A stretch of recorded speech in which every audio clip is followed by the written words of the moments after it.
Pada-pada, Santa Ignacio Tarlac Project, part 4. So, update po tayo rito. So, pipintura na lang po tayo rito mga boss. Ayun, lagay na rin po yung aluminum profile, tapos yung may ibang ilaw. So, hindi pa nilagay yung mga center light niya. Tapos doon sa kabila, ganun din, pati doon sa kabila, pati mga pin lights. So, doon sa isang kwarto, dito sa master bedroom, okay na po.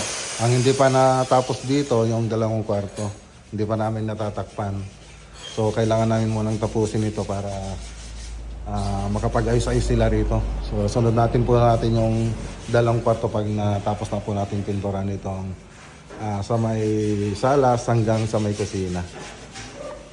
So, update.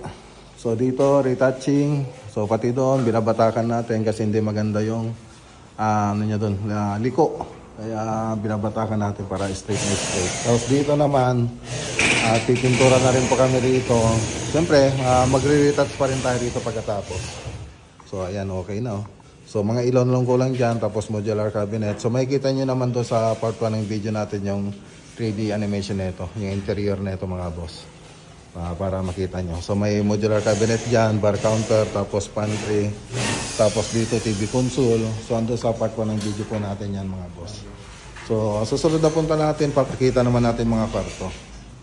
Okay, so yan lang po yung update dito sa Pada-pada Santa Ignacio Tarlac Project. Magandang araw po sa inyo lahat at God bless.